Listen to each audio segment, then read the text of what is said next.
Hello and welcome to Fireside Fairytales. My name is Rory and you're watching Varietal Literature's YouTube page. And tonight we're talking about the Norwegian concept of the Hulder Folk. And if you were privy to any of the advertising leading into this, you'll know that I made the spicy proclamation that Wikipedia may be slightly inaccurate about some things.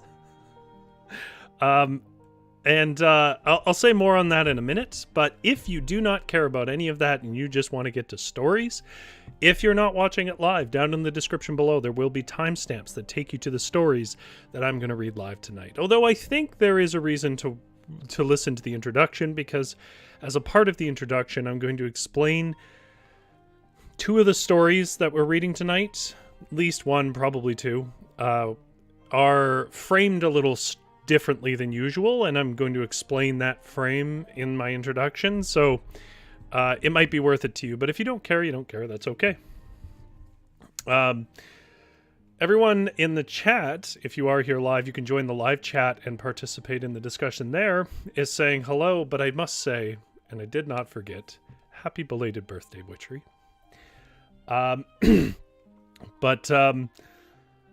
I see Jumstore. Thank you for watching. Tammy's coming back. Thank you for watching, Tammy.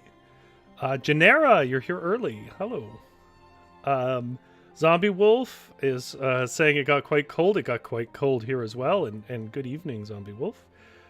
GS, good evening, GS. Happy to see you again. If you want to join in on the chat, it is statistically the greatest place to be this time of night on a Tuesday, I've heard. Check the math. You'll see. It works out. Okay. Enough of my silliness. Let me know now if the audio is capping or popping or anything. The audio on this computer is very strange, and I cannot figure out why. My old settings don't often work.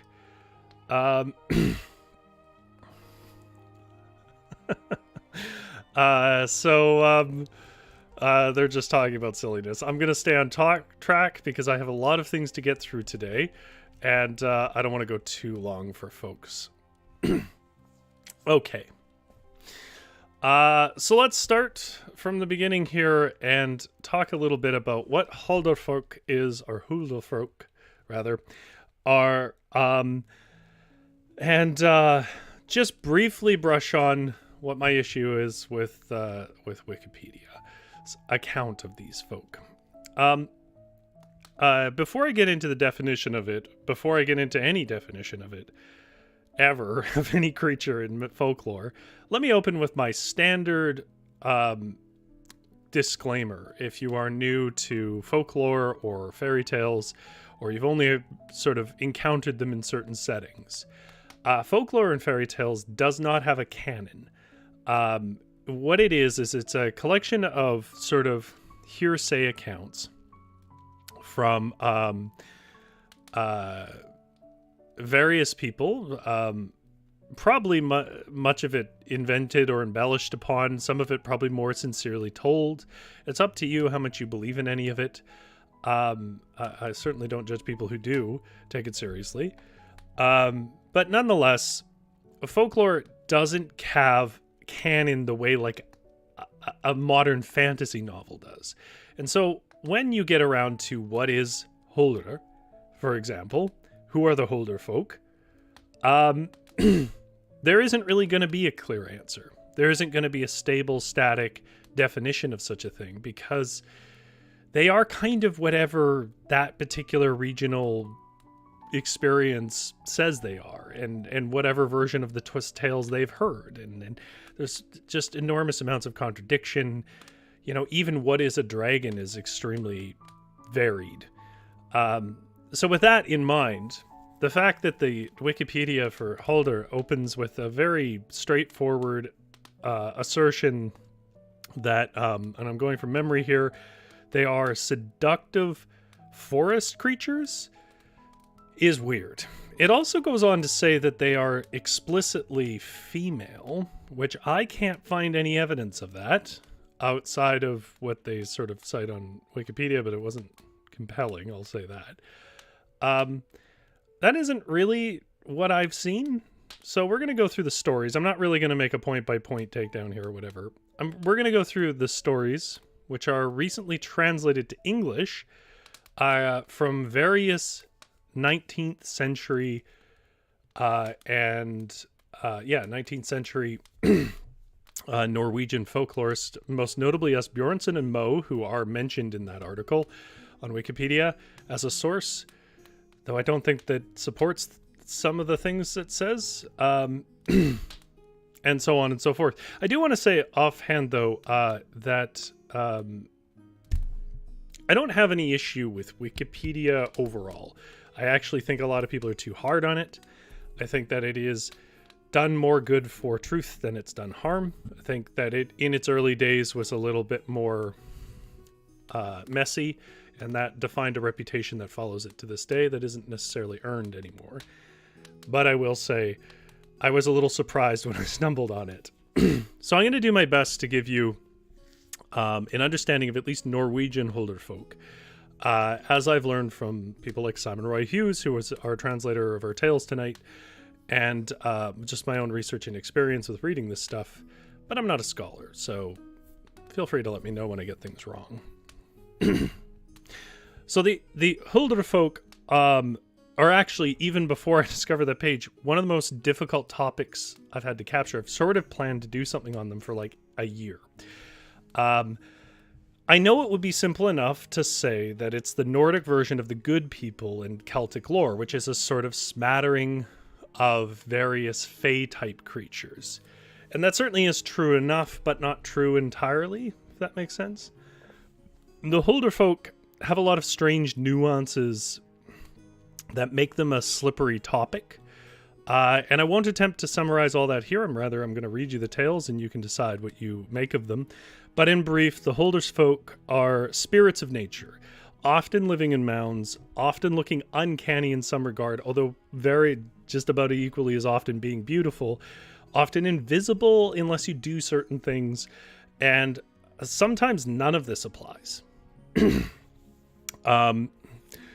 They, unlike Celtic traditions of the good spirits, or the good people, though, these four spirits, the Hulder Folk, are more essentially seen to be the wild surrounding society, rather than a completely different plane of existence, which we tend to see where you like journey to the bottom of a lake and you go to Tir na Nog, or when you, I don't know, there's like 10 other places I could name.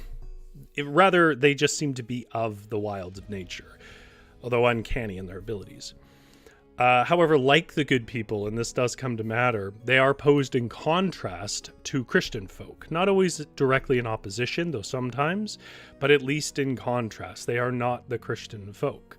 The Hulder Folk are not necessarily malicious. That's not what that means, to be non-Christian here. I would actually argue that the Norwegian Hulder Folk are overall less malicious than Fae are in places like Iceland or Ireland. Instead, I think for me, the Hulder Folk represent a collective cultural memory of the pre-Christian world, including its paganism and the chaotic realities of a wild and largely untamed frontier. They can be monsters, murderers, oddities, doctors, and even lovers, and we'll see some of those tonight. But they do so in a place away from the grace of God and in opposition to proper society, even if it's not really obvious why they don't belong to proper society. Asbjørnsen, and now here comes the part about the odd narrative structure of some of the stories tonight. Asbjørnsen is one of the Nordic equivalent of the Grimm brothers. It was Asbjørnsen and Moe. And he is the source of many of tonight's stories, not all of them. But he retold Hulder Folk tales in a fairly unique way that I think requires me to frame it for you, the audience. Rather than a straightforward recounting of the stories he collected, which is what most people do, he puts those stories he collected in a fictionalized narrative frame that reflects how they might have been told in regular life during the time he lived, which was the mid-19th century. So I'm going to quote now from Simon Roy Hughes, who is the translator of most of tonight's tales. I'm going to quote from his commentary on one of those Hulder tales from Asbjørnsen, his explanation of how this works. Asbjørnsen's earliest so-called Hulder tales and folk legends, a genre he invented based on the work of Irishman Thomas Crofton Croker, who we would know from Yeats's collection, if you're a regular viewer, whose work he read in a German translation. Asbjørnsen repeatedly borrowed Crofton's work, beginning in 1838. Common for most texts of this kind is the frame narrative, termed the folk legend, which gives what Asbjørnsen considers a typical context for the transmission of the migratory legends, in other words, passed on folklore, termed Hulder, Eventyr. Eventyr is like fairy tale. A direct translation of Grimm's Elfenmärchen, embedded within. In other words, the folk tales became stories within stories. So, what this looks like is the tales will be maybe a walk along a riverbank with Asbjørnsen, who is often named as the point of view character. People will come and strike up a conversation with him, and in that conversation, he embeds his collected folk tales. And what he's doing there is showing you how folk tales get transferred in society. Now, I know that's a lot of explanation, but here's why I'm taking the time to explain this now. The problem is, that's a more literary way of doing it, and it can create a bit of a pacing problem for an oral retelling, which I'm doing here. So what I would ask is, in the last one or two stories, we'll see how our time works out, when I'm talking through and you're like, why are there descriptions of a riverbank? Where's my folktales? Just be patient with that. The folktales are embedded within that narrative, and it is one of the best collections of Hulder tales in Norway that we have. So it's one of the reasons I've hesitated to read it aloud on the stream, because it is a slower, more literary pace. But I believe that enough people will enjoy them. But I am going to put them on the back half in case for some people they are too slow. Okay. Because the choice is never reading these stories or losing a few viewers.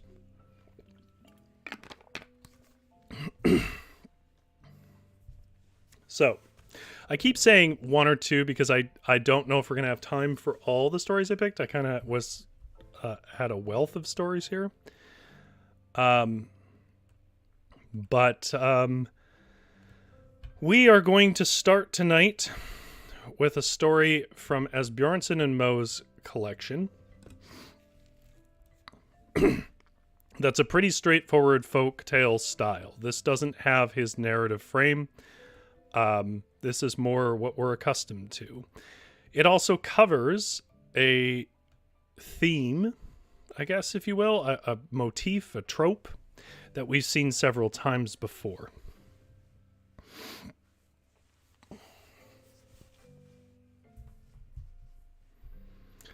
Tammy says, I'm happy to hear that you have a much smoother voice tonight. Well, thank you, Tammy. So our first tale tonight is called When Sjur Shot the Hulder Folk's Chieftain.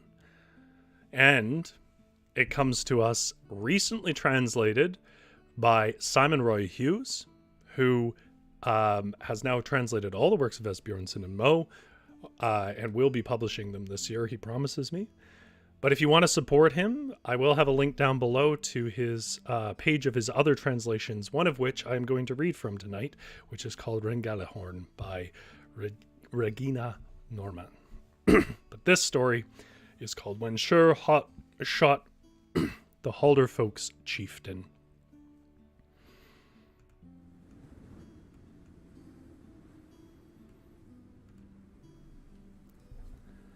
There was once upon a long time ago a boy who lived so heartily and boldly that the old folk shook their head and said that one day he would dare more than was good for him.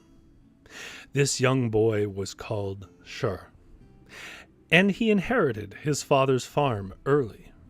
Yes, Sjur was young, and he was hardy, but he was a very different fellow when it came to goods and gold. Now this was in the days when the Hulder Folk, or mound folk, dwelt in the mountains and mounds, and even though Those who lived in there had both large and stately halls. They liked to celebrate midwinter in the farmers' cabins, and great fertility would be seen there where the Hulder Folk were allowed to live and celebrate during the winter, both in field and meadow and among the livestock. So it was a good idea to exchange the warmth of the cabins for brewing houses and barns in the middle of the winter. Unfortunately, though, the Hulder celebration fell upon Christmas Eve itself. More and more folk lost the will to leave their houses to the Hulder Folk. Indeed, letting them celebrate in a Christian man's house was said to be pagan. And so one farmer after another carved a cross into their threshold, for the Hulder Folk certainly would not dare set foot in such houses. Now, by the time Sjur took over his father's farm, both 3 or 4 crosses had been carved into the threshold, and by him as well as by all the farmers in the area. But Sjur had a new, beautiful slab brought down from the mountain that very summer. Then he surprised people by going hunting with his rickety old gun, both late and early. It certainly wouldn't be to bring home game, for he shot mostly at crows and sparrows. Yes, even at single pine trunks. And there was another young boy once came upon him as he stood struggling to force a wriggling live adder down through the barrel of his gun. From then on, people shook their heads when they saw him. For now he was after both trolls and Hulders, the unfortunately bold fellow. The old tradition says that if you can get an adder through your gun barrel, no matter how bad the gun is, then you will be able to hit whatsoever you aim at with that gun, even if you shoot at a troll or a Hulder. From that day on, Sjur left the crows and the sparrows and the pine trunks in peace. The old gun was hung up on the wall in the large kitchen on Sjur's farm. And well, the days went by, and Christmas Eve came. The floors were scoured white, bundles of wood were laid by the fireplace, and newly made candles stood in gleaming candlesticks both on the table and on the shelves.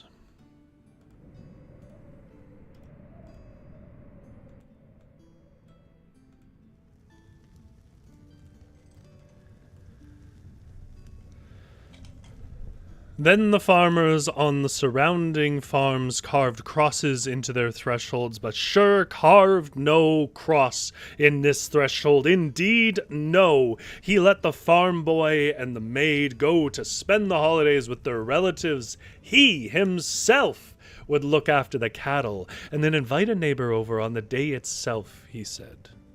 So the servants went home, and the animals were fed in the evening, and the Christmas bells had rung in the holiday, and the peace of the holy night fell.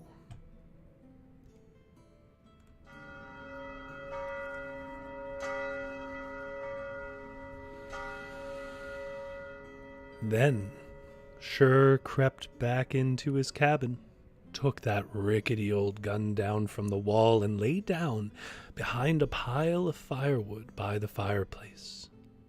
He pressed the gun in between the wood and the pile so that the barrel pointed out into the large kitchen, and then he waited. The hours fell long, and it grew pitch dark. It was completely quiet both outside and inside.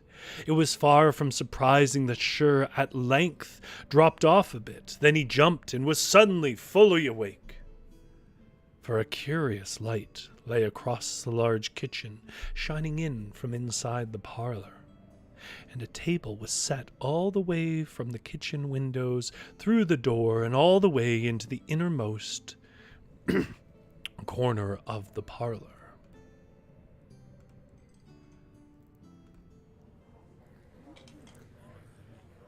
The tablecloth was dazzling white, and the gold and silver dishes cast goods, and cups gleamed.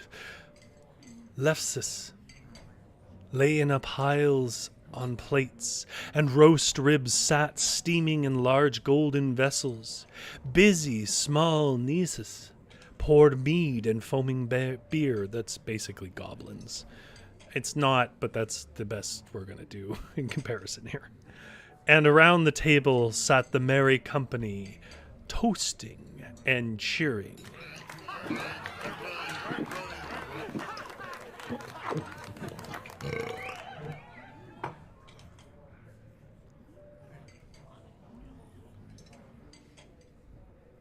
And in the middle of the long side of the table sat the man who was the chief of them all.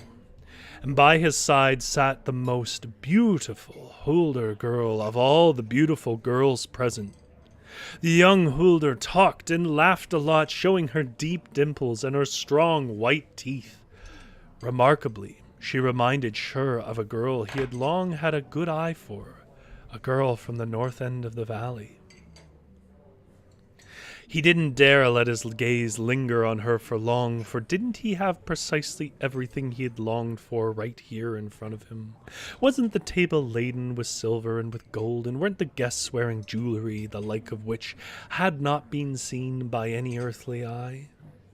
Carefully Sjur leaned over the old gun and aimed it, and it was strange, but the shot would hit the chieftain right in the chest, just as the gun lay. And Sjur smiled contentedly as he fired the shot. And then there was weeping and wailing without measure. Had the voices before sounded like bells, or the gentle bubbling of a brook, or the rushing of a distant waterfall, then they now sounded as if the waterfall were roaring close by, or like cutting false strokes on a violin, or like cats meowing in the night.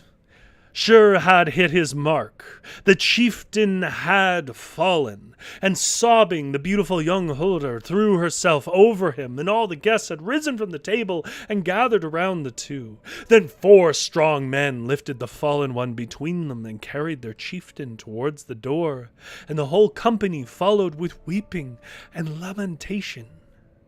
When they came to the door, they all turned, raised their heads, and turned their eyes as one towards the fireplace, towards Sjur. And Sjur had risen. Confused, he looked from one in the company to the next, until his eyes met hers, the young Hulder's gaze.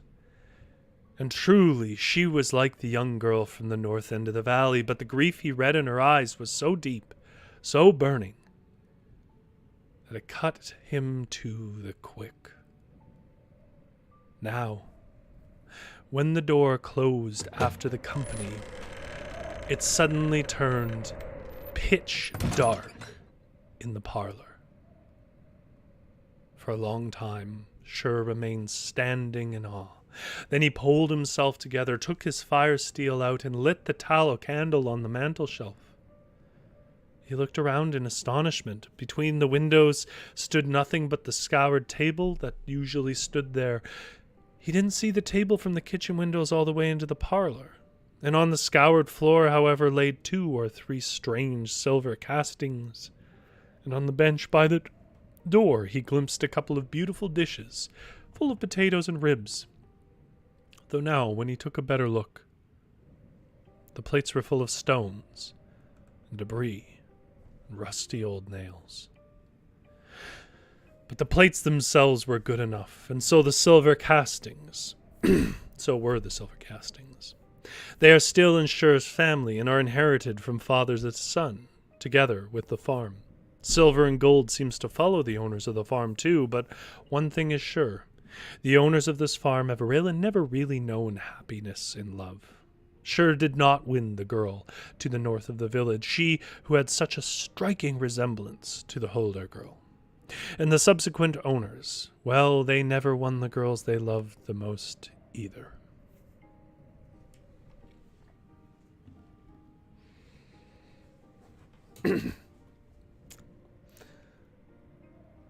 Chad is talking about blood types, which is fair. That's what the story was about. It is great to drop in and out of chat, because I never quite understand how we've gotten onto something. GS says, Rory's meow woke up my dog. Aw, I'm sorry, GS's dog. Was it Pepper, I think you said? No. Cookie. Cookie was the name.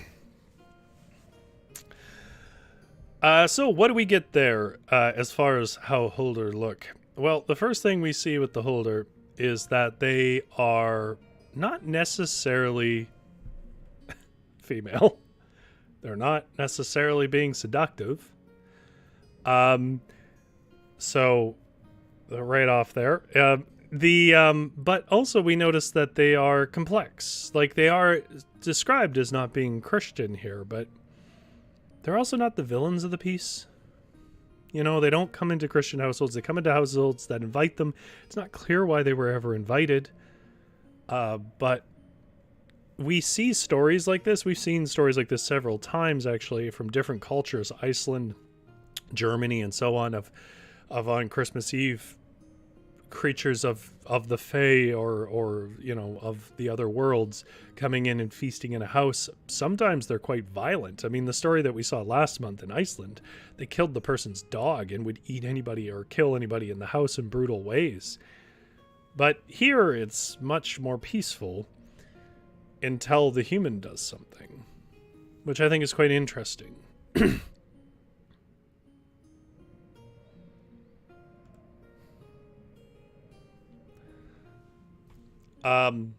And the next story adds even more complexity to that, because,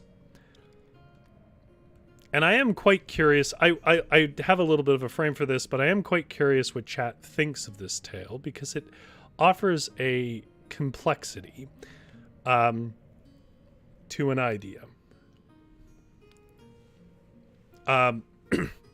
So, this is called The Boy Who Married the Hulder Girl. And this is an example, I suppose, of the Hulder being seductive. But I'm curious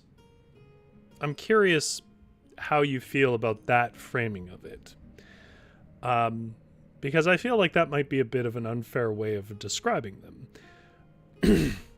Seductive has a nefarious tone to it, and I don't really get that from this. However, let me add that this story is from Regine Normann, who is a Norwegian writer from the 20th century, 19th century. And she was quite familiar with Norwegian folklore, and she also did her own renditions of the stuff she'd heard travelers and stuff speak when she came through her farm. But all her stories, not all of her stories are fully just versions of a story she's heard. Some are her own creation, though heavily built on that tradition. Exactly what you want folklore to be, really. She's one of the few people who isn't just a pure collector, but actually sort of made her own use of that lore. I shouldn't say few, a lot of them did that. Anyways, this is from a book that you can get, this translation you can get on Amazon, self-published by Simon Roy Hughes, our collector. This is a very recent translation. It's only a few years old, called Ringelahorn. And if I remember, I will have the specific link, or at least a link to a page where you can find it, down in the comments when this video is no longer live. So, with all that said, I am very curious to see what people think about... Oh, there is somebody here named Uncle Kitty. I'm sorry if you've been here before, Uncle Kitty. I do not remember the name. But welcome, and thank you for watching the stream. I'm sorry if I've forgotten you from before. They say the seductive female forest spirit must come from somewhere. It's inspired several Norwegian horror films. I wouldn't say that it comes from nowhere. I'm just saying it's not so prominent that I would use it as the main descriptor of what Hulder is. That's all I'm saying. I think there are definitely stories where the way that it's being used in modern writings, of which I've read a few of them, they are framed more like, almost like the mermaids of the forest, like classic old mermaids. who were singing siren songs. I'm just saying I don't really see a lot of that in Asbjørnsen and Mo, who are the main collection of these. But we will see some violence from the Hulder. Don't get me wrong.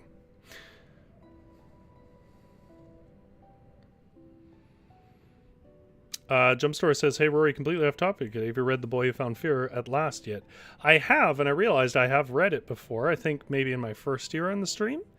But I was trying to think of a way. I have about 6 different cultures worth of versions of that story, and I was considering just doing a show about the versions of it. Uncle Kitty says, "It's my first time in chat." Well, welcome, Uncle Kitty. I hope you're enjoying yourself. So let's listen to The Boy Who Married the Hulder Girl. Just with the explicit understanding that this is probably somewhat fictionalized by a single author rather than merely collected. So this story is called The Boy Who Married the Hulder Girl. It comes to us from Regine, Normann, and it is from the collection Ringelahorn, which this particular translation is by Simon Roy Hughes, who you can buy this version, and you should, because they are excellent. There was once upon a time a cow that was so wayward it always wandered away from the rest of the cattle. It never came home in the evening with the other cows, and the wife who owned it had to walk half the night and more before she found it to milk. But she would not rid herself of the bothersome animal, for it was such a singular cow, and easy to keep in the shed in the winter. Now, one evening, the wife sent her son on his way to search for the cow, which, as usual, had remained lying in the wild. First, he went to all the places he knew the livestock was in the habit of grazing when the day was drawing to a close. At each mound he came to, he stopped to listen for cowbells, and then he took a path into the densest forest. And the dim light among the trees made it almost impossible to look for cow tracks, but the cow must have disappeared off somewhere, and he was not one to give up before he was done.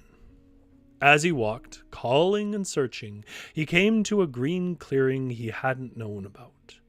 A whole herd of blue-spotted cows grazed over the meadow grass, which reached up to their bellies, and the silver bells they wore jangled and sang. Moo! And when he looked carefully, all the cows' horns were capped in gold instead of brass. A beautiful fair-haired girl in a blue skirt, with a brooch of silver dangling from her bodice, sat on a flat stone gazing at him. He wandered over to the stone and bade her good evening and blessed rest, and asked if it was she who owned all the fine cows that were grazing in the clearing.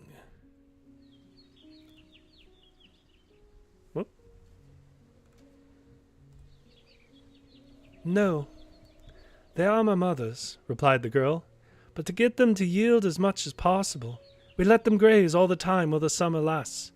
I tend them out here in the forest at night, and during the day we have them in our garden at home, where my mother looks after them."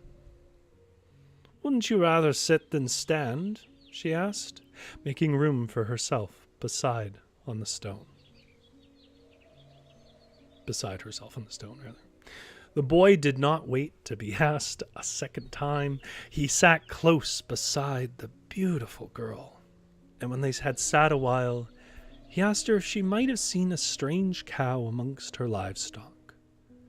Yes, there had, but recently, been a black cow with a white star on its forehead, but it had gone again.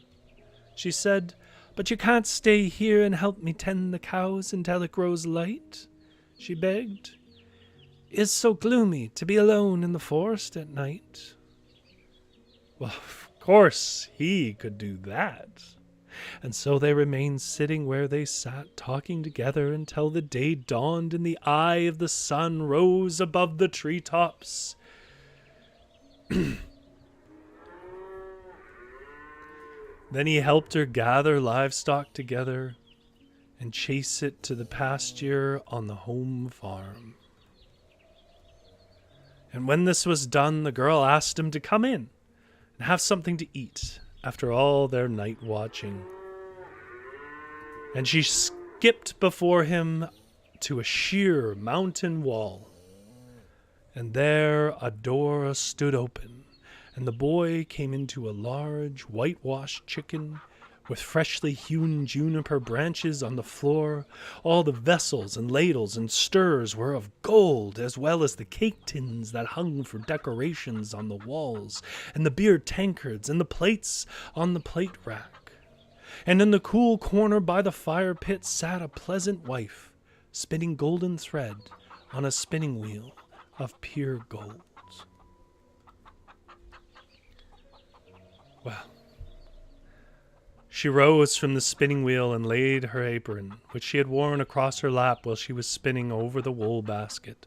And then she crossed the floor and shook hands with the boy and invited them to the table. They could do with some food in them, she said.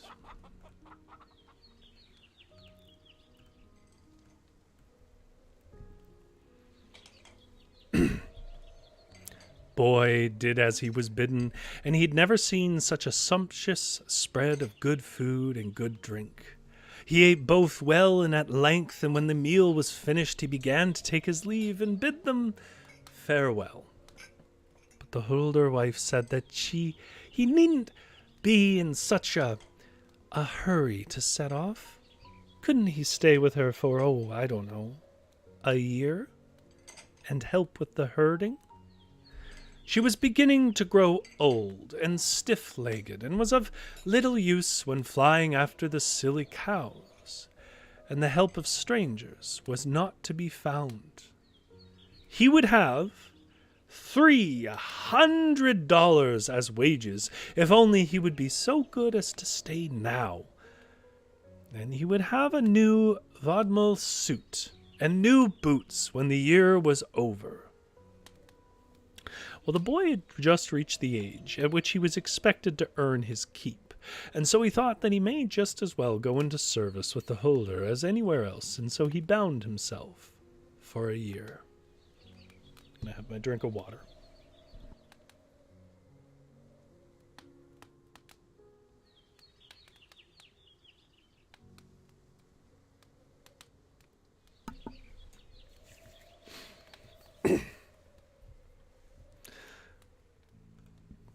The boy herded the cows at night for as long as the summer lasted. And when winter came and the livestock was put into the shed, the Hulder girl was with him in the barn and helped him tend those cows. And time never passed slowly for him, and he hardly remembered that these were Hulders and not Christen folk he served. The work was so similar to what he was used to at home and with his mother. The only difference was that the Hulders were, they were by far richer. And when the year was done, the boy made ready to leave his service. It would be fun to come home to his mother and show forth all the money he had earned in the short year he'd been away. The short year. The Hulder wife resisted. She meant him well, she said, and she would treble his pay and also dress him from inside to out if only he would stay with her a year more. I just want to make it clear that this is a ridiculous amount of money. We're talking, this was written in the mid-19th century, and she offered him $300. The boy said no. So the Hulder counted out the $300 in gold and put them in a fine pouch, and he received a vaudeville suit in a gleaming golden fabric, so that the boy shone like the sun when he returned to his mother and bade peace upon the house. But his mother didn't recognize him. She could not offer a chair to such a gilded gentleman, and asked if he would be pleased to sit down in her parlor. And so the boy remained standing just inside the threshold, and at great length he had to tell her who he was, But his mother said he was telling fibs and lying. Her son had disappeared a year ago when he went to look for a black cow that had a habit of remaining behind when the others cows wandered home in the evening. The cow had returned when night had fallen, but her son, he had never returned. Now the boy began to tell her everything that had happened. He showed her the pouch with the golden dollars and the unbuttoned, fine wadmos tunic, and he showed her the shirt she herself had woven and sewn for him, and then she had to believe her own eyes. With his money, the boy bought clothes for his mother. He fixed up the cabin and the barn so that they looked almost newly built. But when everything had been put in order, the boy fell ill and took to his bed and lost his sense and reasoning, and the doctor said there was no saving him. And the signing wife, his mother asked advice of, said the same. I have to pause here. Signing wife, there's almost no chance you know what that means. Signing wife, they mean signing like the sign of the cross, but why they mean the sign of the cross is a bit unusual. The shortest version of it, it's a complex thing to explain, but the shortest version of it is it's sort of a mystical, possibly hustler, con woman. Depending on what story you're reading, it's either effective or ineffective, who wanders around and cures sort of problems that come from the Fae. That's not a great definition, but that's the one that works here. You can think of it kind of like witches and other topics, as long as you understand that to be when witches were healers in stories and not scary shape-shifting children eaters. But it's not really a witch. It's not really a sorcerer. It's not a magician. It's kind of a wandering healer of sorts. But anyways, she's asking the signing wife because when the doctor fails, you ask the signing wife. But as he lay there helpless, halfway between life and death, he fancied that the daughter of the Hulder he had served was in his room. She stroked him and looked after him very carefully and tenderly, and at night she sat by his bed and gave him a cooling draught from a golden cup. His mother heard the floorboards creaking and the chair and someone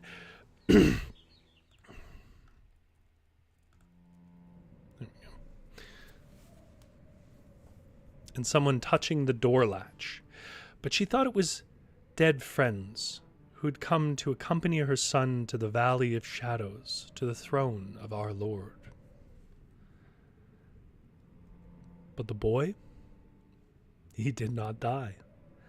He grew healthier and stronger than ever before. He took up the heavy work in the fields, and the Hulder girl, invisible to everyone else, helped him with his work, and had food that strengthened him, and good drink for him from the Hulder farm. Little by little, his mother began to suspect some trickery, and there must be something she couldn't see helping her son with his work out in the fields. And so one day, as he was turning over the soils in the turnip field, talking and laughing as he worked, she bent both ears of her black stallion together and looked at her son through its trapped mane. And then she saw a strapping, fair-haired girl alongside her boy, spading so that the soil flurried. And now the Hulder girl stopped in the midst of her work. "If it is so that you will have me as your wife on your farm, then you should hurry and throw some steel over me, for now your mother stands looking at us through the mane of your stallion." "Is there such a hurry?" said the boy. "Yes. If you do not make sure of me now, I'll have to leave you, and you will never see me again." Then the boy tore his knife from its sheath and threw it over the girl's head, and she stood there beautiful and radiant, and visible now to all. His mother was against it. She wanted him to take a Christen to wife, but the boy married the Hulder, and, well, he lived happily with her to the end of their days. And snip, snap, snout, the tale's told out, which is how Regine Normann always ends her tales. GS says, interesting looking glass. Yeah, I have literally never heard of looking through the mane of a horse. Zombie Wolf says it doesn't sound like his mom even bothered to look for him. There's a lot of problems here. Like, who just leaves for a year? I know it's a different time when going wandering was a lot more common, but come on. I think if I didn't talk to my mom for a week, she'd be like, I sent out a search party to find your body.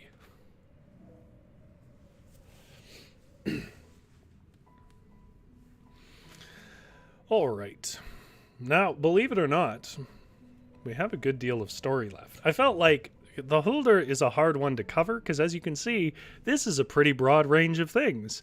We've gone from these strange creatures that come out of mounds, have a chieftain, and sit and feast in your house at Christmas Eve, to some invisible lady who pays you good money, and her daughter wants to marry you, and they live at the side of a mountain and tend to purple-spotted cows.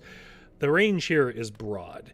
And just to sort of clarify something I said briefly and perhaps confusingly earlier, my point isn't that there aren't going to be seductress stories of the Hulder. I'm sure there are. I don't have an example of one here tonight, but it probably wouldn't be hard for me to find one. My point is more so, for that to be the main definition of them seems to miss a lot.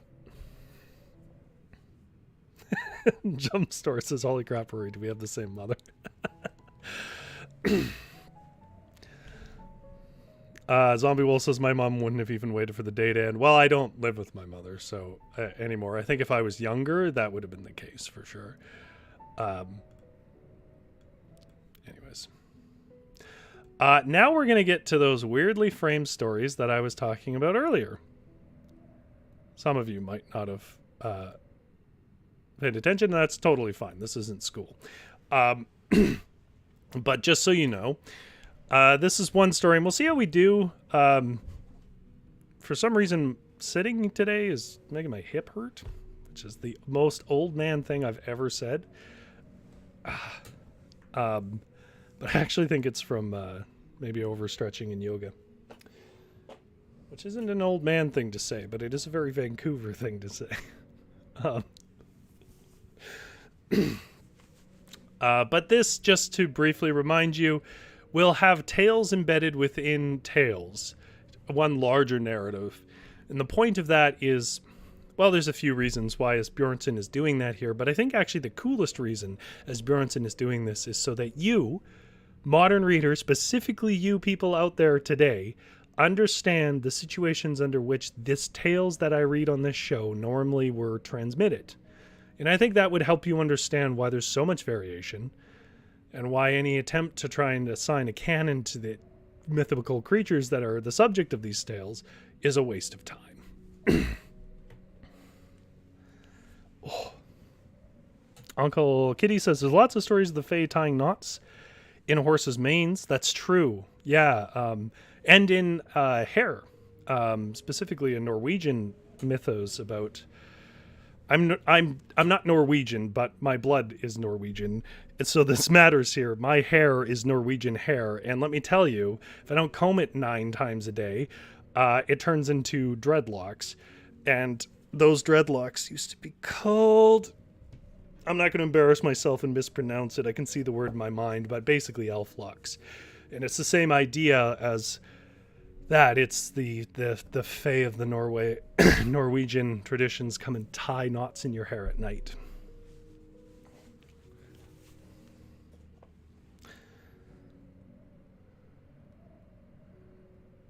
Jump Story says, I thought there was going to be more conflict with the mum, but I guess the story was running too long. I think Regine might have just not wanted to, might not have cared, because traditionally you would not have married a Hulder girl. So I think she kind of wrote it as a contrast to that. Okay. We are going to read this one. I'm going to repeat this before I start it again. Content warning. It's not graphic and it's not a focus. It's a passing half sentence, but there is a reference in here to suicide. If that is triggering for you, just as a heads up, you might want to skip this one. Again, it's not core to the story because it's not really one story. This is a story of several people, told by a person pulling the viewer, which is probably Asbjørnsen, as an insert character here, pulling the viewer on a wagon of some sort.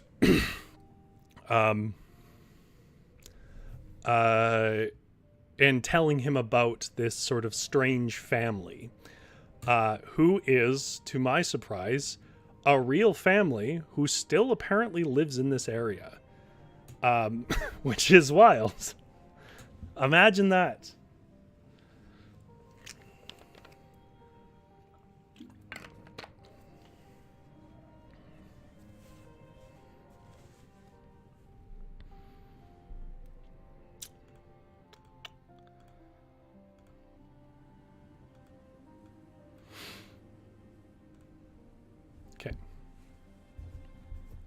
Our next tale is a bit of an unusual formulation for these sorts of tales that comes from Asbjørnsen, of Asbjørnsen and Mo, but I believe this is just Asbjørnsen, who has written here a story that is narratively him riding in a wagon, but in that he inserts tales he collected.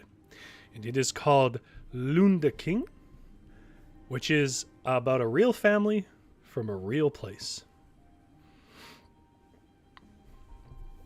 Some years ago, I traveled northwards to Gudbrandsdalen, and I went via Hordaland and Toten, and up along the west side of Mjøsa. Hopefully I got pretty close. We changed the horse and driver at Svin, just north or south of Biri, and I got a slothful horse and an old-fashioned, talkative little man as my driver. Now let neither of these things offend me. I was in no hurry. I would arrive in good time at the farm of Svenes, where I should spend the night, and my intention was as usual to try the hospitality.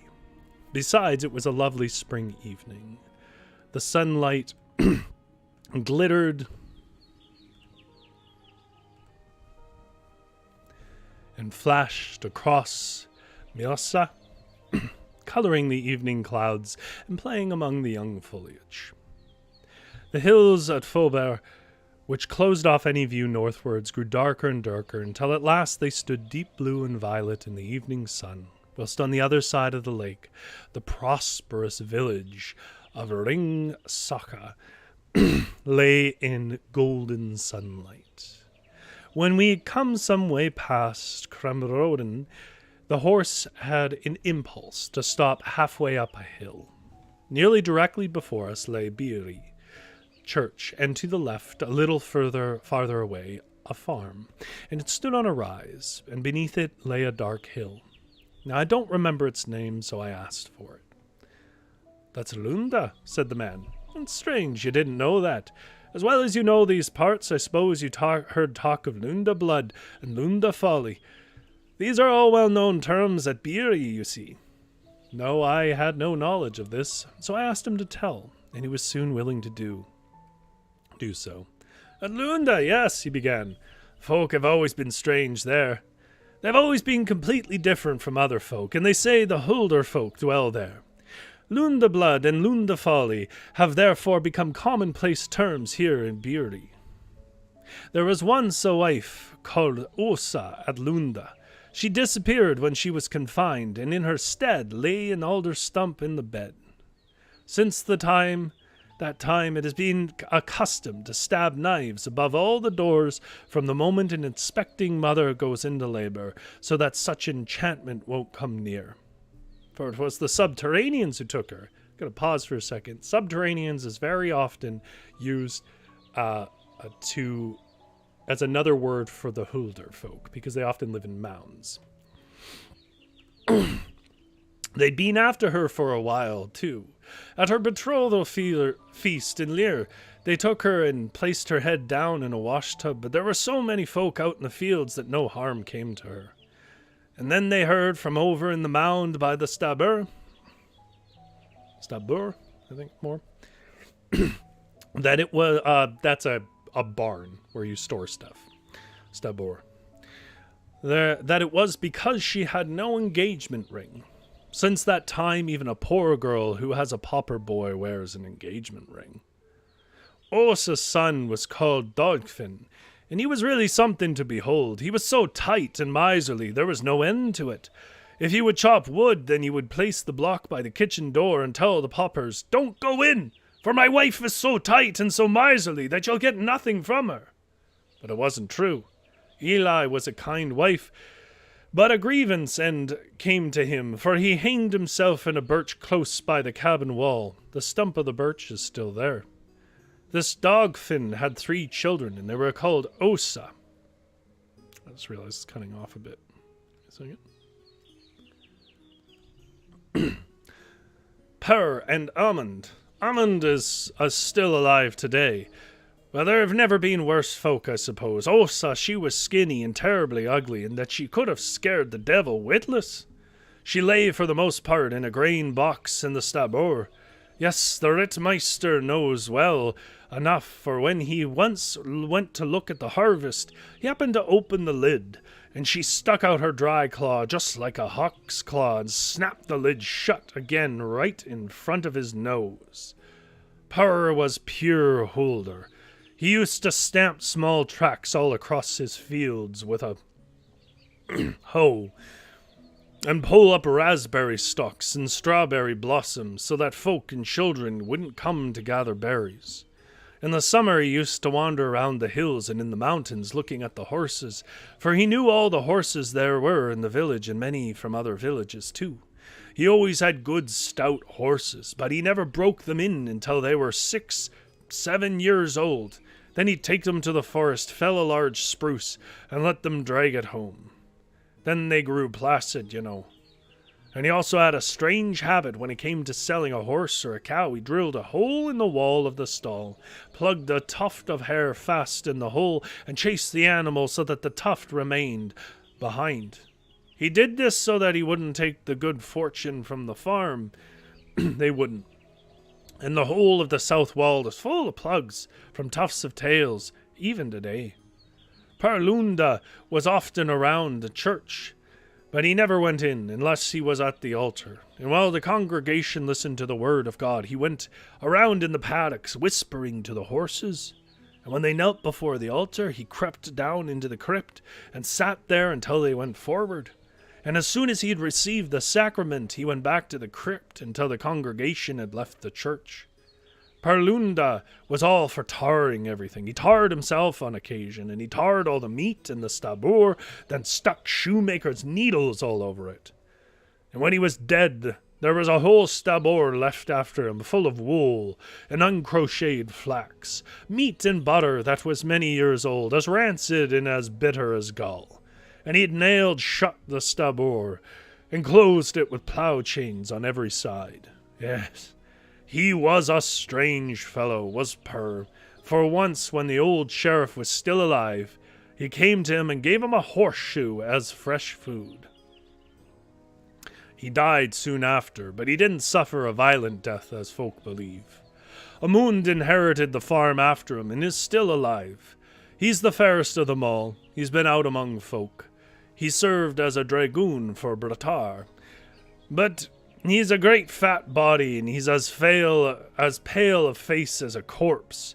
He's a little strange, too, for once, when the Rittmeister came to visit, Amund paraded in the farmyard with a sheaf of hay under his arm in place of his cap, and after that he grew tired of brandy.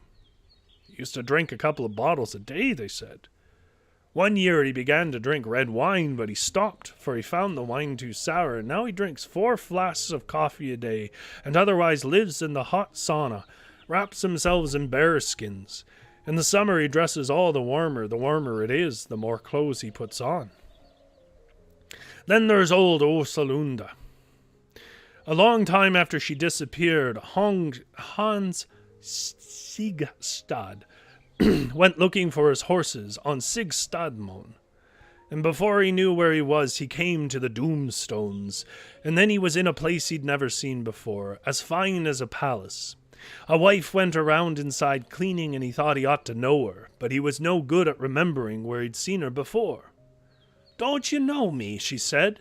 Yes, I think I ought to know you, he replied. I'm Orsalunda, who disappeared from her maternity bed. I knew you well when you were a young boy, and I've been here since that time. If only they'd rung the church bell a little longer after I'd gone missing, then I would have escaped from here, for I had 1 foot across the twig fence. Say more on that in a moment. But then they gave up, and I had to return. You're looking for your horses, she said, but I tell you that my husband and his neighbors drive them all the time, for your boys strike them with their bridles when they slip them. My husband's coming home soon, and if he meets you, it will be the worse for you.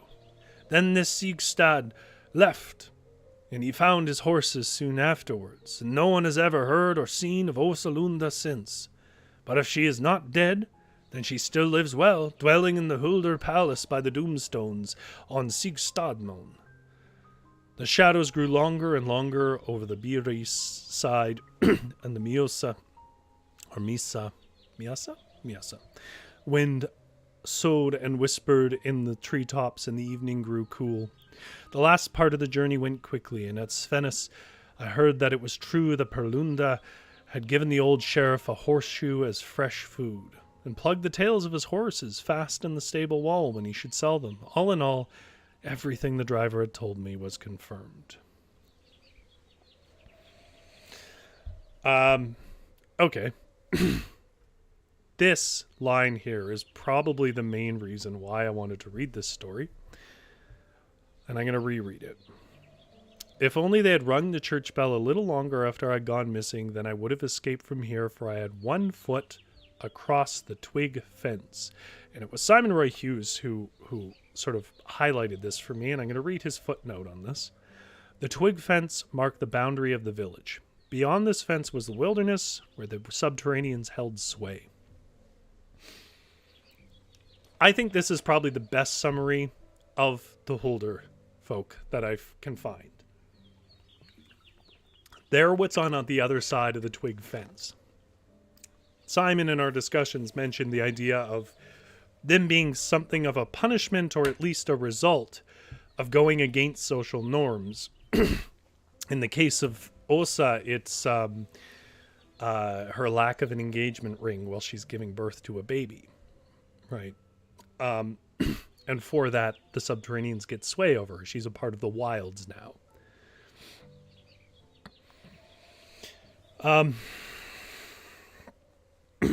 But I think probably the thing I didn't expect when I was starting to read this, I only really found that Wikipedia article today, is I feel like that's a really, like, that really sort of is a bright light in my mind. That is a wonderful metaphor. It's broad and contextual and interesting. It says something about, the social norms of the time, and it gives us a sort of metaphorical way of understanding things of old and more rustic quality and so on. And it is infinitely more interesting and more conducive to the things, to me anyways, that I've read so far, which is, in many ways, the Hulder folk are operating on a weird logic, which is very much in keeping with the Celtic good folk, or good people. But they're also not particularly of a certain disposition or type. Some of them are the type that'll swap your baby and do the changeling thing, which was a thread I was considering picking up for this, and I may yet later. But I think what is important to note here is there is something much broader and more interesting about what is represented by the Hulder folk in Hulder Tales than what is being represented there in the article that I read. And as, again, not to attack, if I really wanted to, I suppose I could change it. I don't trust my ability to research this stuff. So now I'm going to give Chad a bit of a vote here. I have one more story of that style. It's called An Evening by Andelven, which is a river. And it is also Asbjørnsen standing by a river, and people come up and start to tell him tales about the Hulder. These ones in particular are focused around how to reject their advances as a woman and so on. So I do find them interesting. But it would probably take us closer to 1:30 on our time. Sorry, you're not looking at the time for me. What I mean is it'll take us closer to an hour and a half. So I am curious, do people want me to read this, or do they want me to pair it up with a different episode on Hulder Folk? What is the feeling of the chat? Do you have appetite for about another 20 minutes of story?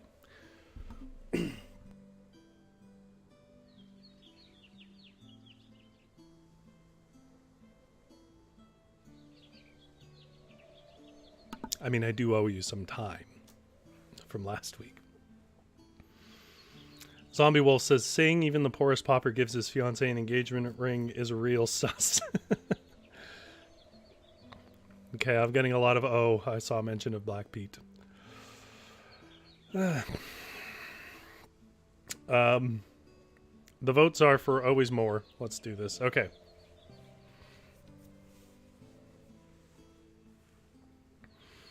So this will be our concluding story. I will say this one, the first half of the story is description of a riverbank that's very pretty, but not necessarily relevant. I'm going to read it because I like it, but just heads up. It takes a little bit to get to the story here. This is another Hulder tale, our Hulder Folk lore. Start that again. This story is called An Evening by Andelven. It is, as like the last one, a narrative where Asbjørnsen is the point of view character, but people come and tell him stories that he has collected and he embeds them in that sort of meta-narrative. It is, therefore, from Asbjørnsen, but it is translated by Simon Roy Hughes, who you can support by clicking on the link in the description below or in the pinned comment below when this isn't live. And this one is about a walk by a river one evening. So let's get some river sounds.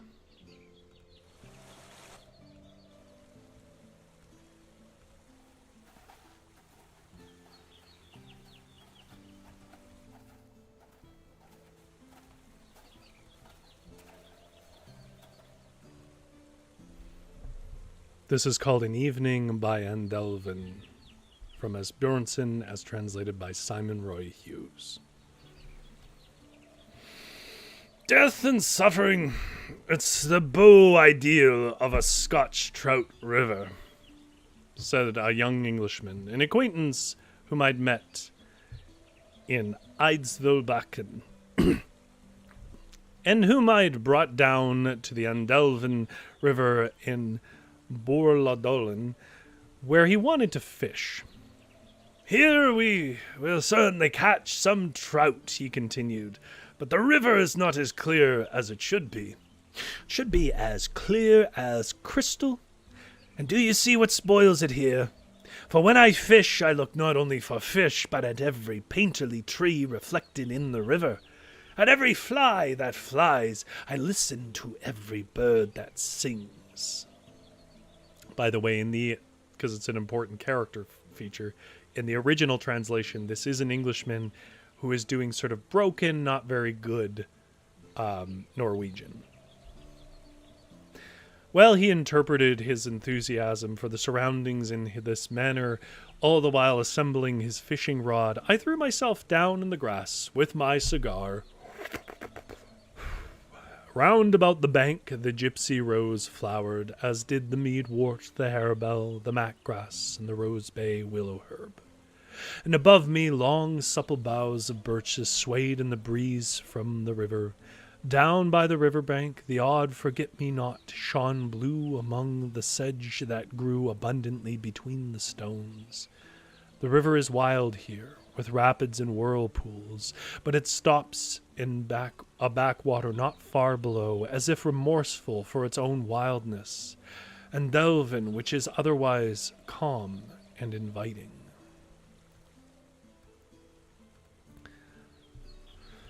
Over on the other side, the river is covered with alders, white-trunked birches, and dark spruces. These are shadowy, cool places in the mossy undergrowth, familiar only to those who've lain in them on hot summer's days and cooled themselves in the fresh draughts from the river, or to those who, through a female author's fine depictions from up here, have experienced their elvish, dreamlike fragrance that rests over this meadow.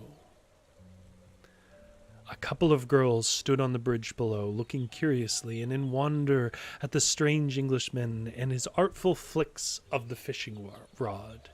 An imperceptible appeal lies in such strokes from a fine, beautiful rod in the hands of a practiced fly fisherman. The line flies through the air, and a flash rolls like a wheel across the river, or crawls like a snake, scattering glittering spray when it swings in again, the rod bowing and curling like a reed in the fisherman's hand.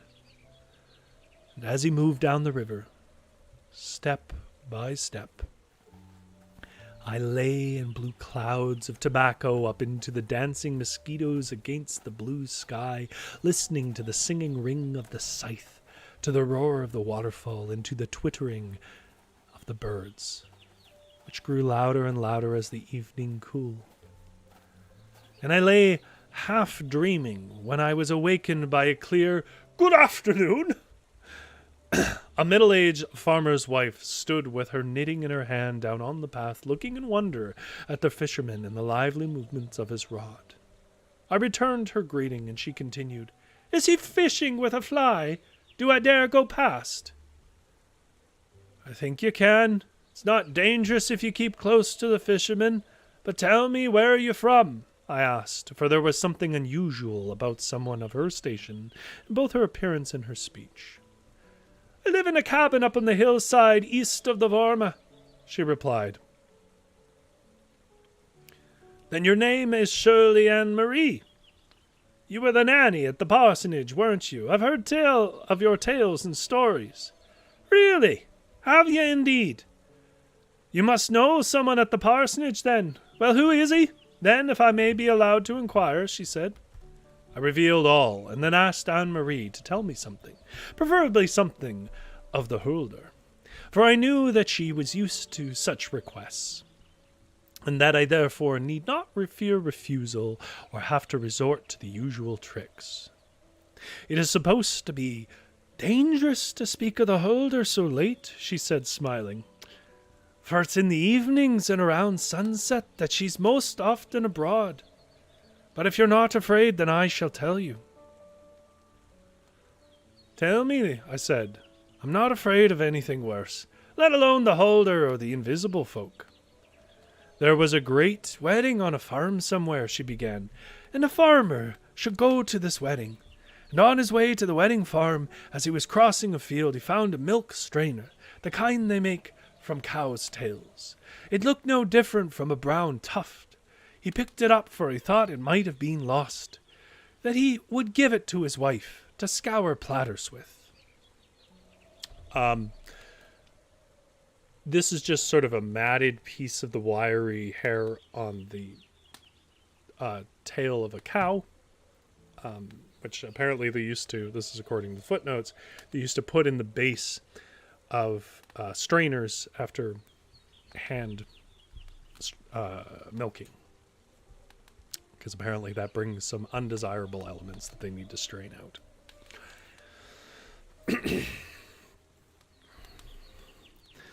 "But when he arrived at the banquet, no one would see him. The bride and the bridegroom greeted all the others, spoke with them, gave them drinks too, but he got neither a drink nor a greeting. And then the kitchen master came and invited the others to table, but he was not asked.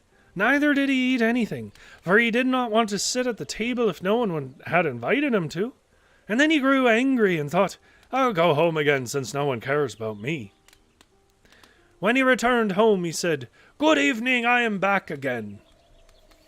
"Jesus' name, have you come back already?" said his wife. "Yes, no one cared about me or appeared to even to see me," replied the little man. "And since they paid me so little regard, I thought that I had little business being there. But where are you? I can hear you well enough. and I cannot see you, said his wife. The man had become invisible, for it was a Hulder hat that he had found.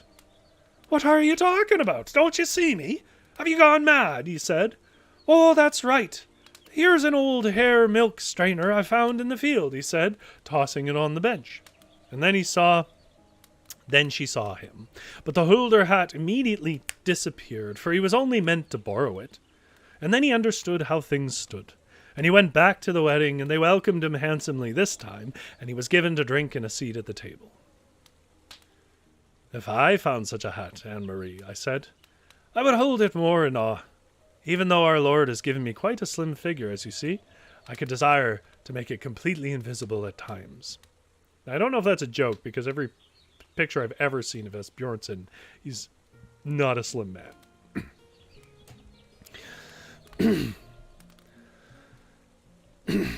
Yes, indeed, said Anne-Marie, laughing. The sons at Nordstrand thought so too, Christopher and Thorvald, who won both girls at Ralt. Sighed. They wanted so to go to Ralt, but so that no one saw them, and so they wanted to borrow a Hulder hat. And now they knew there was a big tree up in Strånosen, and that the subterraneans dwelt there, for the troll folk had borrowed beer and other things. If a pail was put out there for them, they left it standing after the beer had been drunk, and so they'd heard that they should have with them a black lamb or a black cat, or go there 3 Thursdays in a row, asking, My dear, let me borrow old grandfather's hat, and you shall have a black cat for the loan. Oh yes, they got themselves a black cat, and went there 3 Thursdays evenings, and asked for old grandfather's hat. And on the 3rd evening out came one who was so big and so ugly they took to their feet. No, we don't want any hat, but here's the cat anyways, he screamed, throwing the cat and tumbling head over heels down the hill. They had little courage as suitors, those fellows, Anne-Marie, I said. Such a hat is worth taking a little risk for. You may well be right, Anne-Marie replied, but as we're speaking of courting, I'll tell you of a subterranean who they say courted a girl here in the village. It was at Holstad, around the time I got married. A beautiful girl called Marie lived there, and she had an invisible suitor. He lived by the church, and had seen her once as she ate some berries from a tree on the parson's lands. He always came at night, and each time he was there, she was so unspeakably afraid. She told the wife, whose name was Inger Margaret, and then she told her that she had a gold watch that he wanted to give her, and that she was so unspeakably afraid. The wife advised her to fire over her bed with sulphur, and when he came, she had not yet got it done, but she asked him to come again the following Thursday evening and bring with him a good friend, and if he had one, and then perhaps she would go home with him. And she said this to be rid of him. And on Thursday evening he came to the channel, called for the warden to come up and open up, for it was winter, and there was a bridge across. The warden hurried for all he was worth, but he didn't come as quickly as the suitor would like, and so he received a clip round the ear that rolled him across the ground. And when he heard him driving furiously northwards, but saw nobody. Before he arrived, Mary had fired a gun of sulphur over her bed, and he had to sit on a chair. He asked her to go home with him, and wanted to give her the gold watch, but she dared not, for she was so unspeakably afraid. Yes, I know surely enough whose fault it is that I cannot come to you, he finally said. It is Inger Margaret's. She will pay dearly. Soon after, her husband hanged himself, and many were who believed that the subterranean had hanged him, or was at least to blame. And at the same evening, Ingebret Prastagoren happened to see 5 foxes dancing round the holt where he hanged himself. We lived in Nutterhangen at the time, which according to Google Translate, which isn't accurate, is a hill of nuts, or something to that effect, a pile of nuts, which is a great name. My husband and I. On the evening he said he would come for her. We were out listening, for we thought there would be music, but we heard nothing. While she was speaking, a man came along the path. Rapid paces struck me as familiar. He greeted me before I could see who it was. Good evening, Asbjørnsen and Sir John and Anne-Marie. Oh, has she been telling you tales? Good evening, gentlemen. Are you fly fishing here, Sir John? There are nothing here but pike. I knew that straight away, replied Sir John, self-assured. The river looks suspicious, didn't it, Asbjørnsen? And since there are pike here, he continued, there will be no trout, for the pike eats both that and everything else. The stranger was an acquaintance from town, and knew well how things stood up here. He advised me to visit Anne-Marie in her home in her cabin, and pointed it out to me, silhouetted against the sky in a clearing in the spruce forest up on the eastern ridge. The following day I went up to her, and heard many tales and legends, and when Anne-Marie's own store was empty, she referred me to her gravedigger as an inexhaustible treasure trove, which is a different chapter in this book.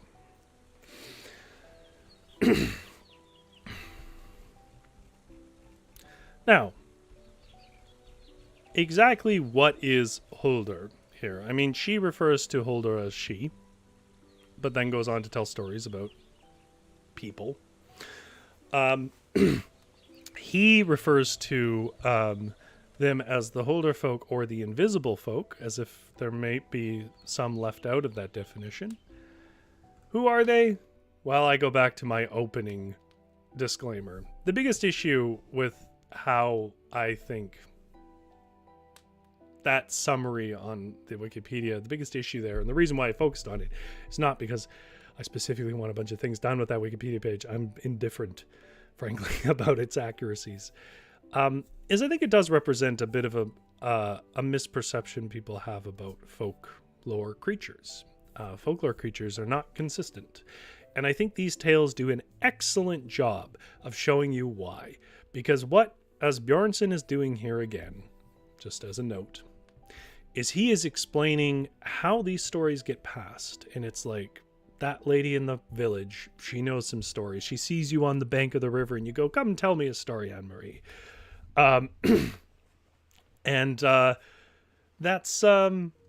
That's how they get transferred. And the idea that therefore that's going to follow a taxonomy, like you get, I don't know why I pronounce that like tsunami, where you get with birds or snakes or whatever else. I mean, you see those efforts towards that kind of consistency in Yeats's collection, the fairy and folk tales of the Irish peasantry. It's some combination of those words. It's not so much that it's wrong, it's that it's limited in its scope, which is probably what I should have said at the beginning. I think I even wrote that down somewhere and I forgot to put that in. It's overly limiting in its scope. Exactly what the Hulder Folk are, I would say, I like Simon Roy Hughes's take. They are what sits on the other side of the twig fence. Yeah, Witchery says it's not a D&D stat block. It's not. And I think that's exactly its power. That's folklore's power. It is prompting you towards imagination, but it's not defining what that looks like for you. It's a broad and open space for you to settle in with themes and tropes and imagery that helps you navigate your own confusing, wild, and frankly evil world, especially right now. So I think I maybe rub a bit against any kind of limitation on that, because I think that takes a little bit, just a little bit, from the beauty of the openness and the broadness and the great, broad, untaxonomic accounts of mystery creatures in the trees. Zombie Wolf says, who knew having an imaginary boyfriend was not a new concept? Aha! You can now tell people, not imaginary, Hulder. It's a Hulder Folk. Witchery says, there's fair folk all the way down, no explaining them. And really, how can the elders scare you away from the bad part of the river if it's easy to categorize? Yes. And, yeah. And I think it's interesting, too, that these were some of the most deliberately chosen tales I've had in a long time. Because sometimes I don't think this is a bad thing. Maybe you do, I don't know. Sometimes it's just because I think these stories are good and they carry a bit of a theme. But I think the reason why I wanted to read Regina Normann's stuff is Regina is taking from the traditions of these Hulder tales, and she told her own kind of version of them, in which the thing that it was invented for, which was to scare you away from the other side of the twig fence to keep you in a social bound, she writes a story about, it's not a big deal to go and marry the Hulder. Yes, Jumpstore. I think the intrigue is in the mystery and the fact that we as mortals may never understand these creatures is what made them so timeless. Yeah, they leave room for imagination. And so many things just seem to hate that concept. I'm not going to go on a whole screed about modern writing, especially modern fantasy writing, but I will say this. You do not need to meticulously describe a world that is not there. Readers read to imagine, or at least they used to. They don't need someone mollycoddling every single detail for them. Not to say it isn't fun sometimes. Zombie Wolf says, that's what I love about folkloric creatures. They're always unique, but so familiar at the same time. That's right. They speak the language of the storyteller who is dealing with them in that moment. All right. Well, that's enough of my navel gazing. There is an entire book of these Hulder Folk style tales. I don't know if all the translations are going to be included in Simon Royce Hughes' Asbjørnsen and Moe collection. I get the impression they are, because they aren't quite the same as the rest of the stuff that Asbjørnsen and Moe did, which was a little more like the first story, which was an Asbjørnsen and Moe story. These Asbjørnsen stories are these narratives within narratives. He did a whole series of them. As Simon noted, they were like his own sort of invented genre of delivering folklore. Which means I hope you guys enjoyed them, because I will definitely read them again. Witchery says soft magic is okay. That's right. Tammy Morelli says, thank you for the live stream tonight. Had a great time tonight. Hope everyone has a wonderful night and everyone stay warm. Yeah, it's definitely getting cold here. It's supposed to snow tomorrow. Rory, go suck on a honey and lemon cough drops. Indeed, I will. And Witchery says, honestly, what interests me most about folklore is how many stories cross cultures that can't have ever met. Yes, the names are different, but there's common themes that make you wonder if it's gone back until we were all from the same place. Well, I mean, it makes sense because dipping into my other half of my degree, the brain pretty much doesn't function unless it has narrative consistency. Like, our brain pretty much depends on narrative to work, or at least thought does. I think probably the most incredible connection, I mean, there is some connections, but they really wouldn't have been very robust, is the Irish concept of Tir na Nog, which is kind of like heaven at the bottom of a lake. It's a magical kingdom where time travels differently. There is an almost identical story in a Japanese folklore book. However, I should note that the lady who collected that and put that Japanese folklore together did spend time in Ireland. And it is questionable whether she might have taken some stories she heard in Ireland and Japanese them up a bit. I don't know the full extent of that, or whether that is even credible. I just know that that was a statement that was made about that particular collection. So it could be things like that happening. But I like to think of the fact that, the Dragon King's kingdom at the bottom of, I think it's the sea in Japanese lore, where time travels differently, is just one of those weird coincidences, because it's very much like Tir na Nog. Jumpstore says every culture has a dragon in it, and in every culture that dragon has a different personality. Uncle Kitty says, thank you for the good stories, good sir. They are very difficult to come by where I live. Oh, well, that's a shame. Get well soon. Well, thank you. Thank you very much, Uncle Kitty, and thank you for your contributions tonight. Maybe we will yet find the source of that one particularly influential view of the Hulder. Good night, Jumstore, Zombie, Witchery, Genera, and Uncle Kitty, and GS, and Tammy, and hopefully I didn't forget anybody. I will keep the fire warm. You have a good sleep, and enjoy that new outro song.